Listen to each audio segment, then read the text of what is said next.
नमस्कार, मैं सुबोध मंडल आज आप लोगों के सामने संसार के श्रेष्ठ कवियों में से एक और हिंदी के श्रेष्ठ कवियों में भक्त शिरोमणि गोस्वामी तुलसीदास की चारित्रिक विशेषताओं पर चर्चा करने के लिए उपस्थित हुआ हूँ। गोस्वामी तुलसीदास सर्वतोमुखी प्रतिभा के धनी थे। वेद के ज्ञाता थे, पुराणों के ज्ञाता थे, उपनिषदों के ज्ञाता थे और इसी प्रकार कई वैदिक ग्रंथों के ज्ञाता थे, अध्येता थे, बहुभाषाविद थे, संस्कृत के प्रकांड पंडित थे, प्राकृत, अपभ्रंश, अवधि और ब्रजभाषा के कुशल प्रयोक्ता थे और उन्हें उर्दू का सामान्य व्यावहारिक ज्ञान था।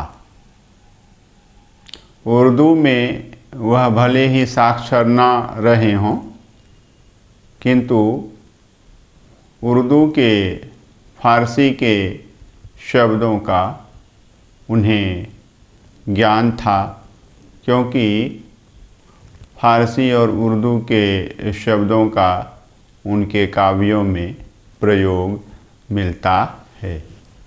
यह हम देख रहे हैं कि गोस्वामी तुलसीदास सर्वतोमुखी प्रतिभा के अत्यंत धनी थे।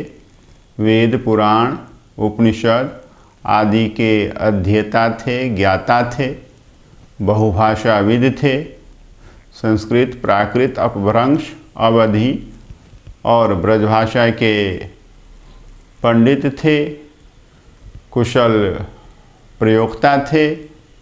उर्दू में साक्षर रहे हों अथवा ना रहे हों, किंतु उर्दू का सामान्य व्यावहारिक ज्ञान उन्हें था, क्योंकि उर्दू और फारसी के शब्दों का प्रयोग उनके काव्यों में मिलता है।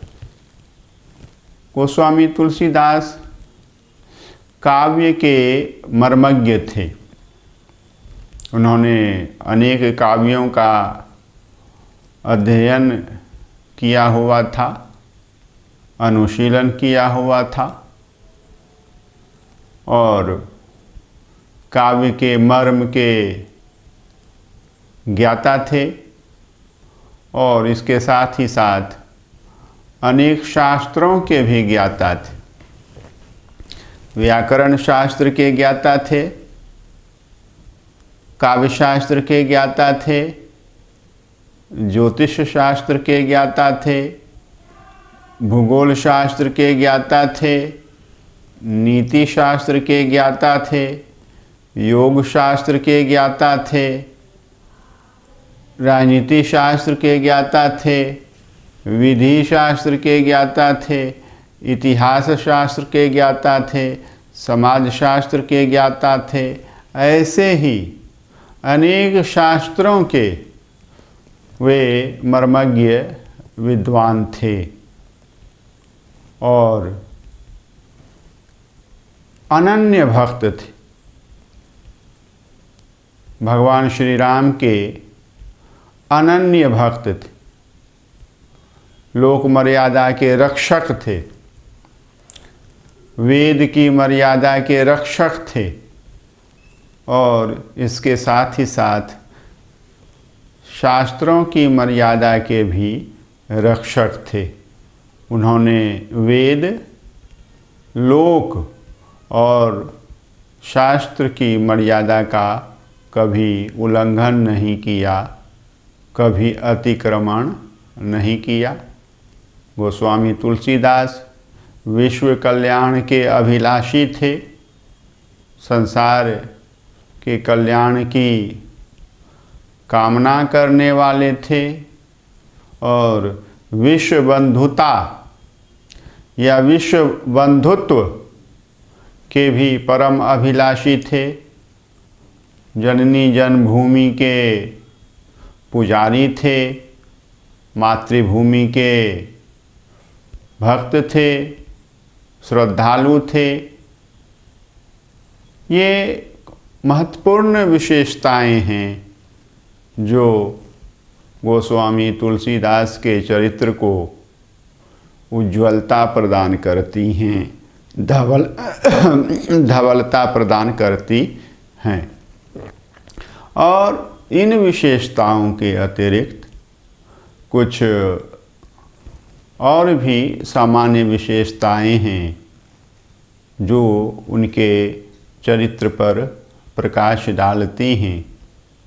गोस्वामी तुलसीदास निराकुल थे, आकुलहीन थे, बेचैन नहीं होते थे, परेशान नहीं होते थे। उन्हें आकुलता घर नहीं कर पाती थी और बिना व्याकुल हुए भी कठिन से कठिन परिस्थिति में, विपरीत से विपरीत परिस्थिति में भी वे व्याकुल नहीं होते थे, अपनी आकुलता को खोते नहीं थे। तितिक्षु थे, उनमें तितिक्षा भरी पड़ी थी। भीषण से भीषण जाड़ा पड़े, गर्मी पड़े, वर्षा हो, उनमें सहने की अद्भुत क्षमता थी और कड़ी से कड़ी भूख को सहते थे, फटकार को सहते थे, डांट को सहते थे। तो ये तितिक्षाएं उनमें थीं। गोस्वामी तुलसीदास धैर्य के धनी थे, धैर्य नहीं खोते थे, धैर्य नहीं छोड़ते थे। धीरज धर्म मित्र अरु नारी, आपद काल परे खहीं चारी। तो इन चारों में, धीरज धर्म मित्र अरु नारी, इन चारों में उन्होंने धीरज को, धैर्य को ही सबसे पहला स्थान दिया है। असीम सहिष्णु थे। सहिष्णुता जो है दूसरे संप्रदायों के प्रति, दूसरे तीसरे विचारों के प्रति और जातियों के प्रति, धर्मों के प्रति, वर्णों के प्रति उनमें जो है सहिष्णुता थी।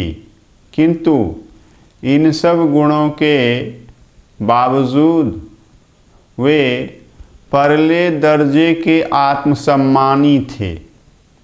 आत्मसम्मान पर तनिक भी ठेस पहुँची नहीं कि तुरंत प्रतिक्रियाशील हो जाते थे और कठोर प्रतिक्रिया व्यक्त करते थे, तीव्र प्रतिक्रिया व्यक्त करते थे।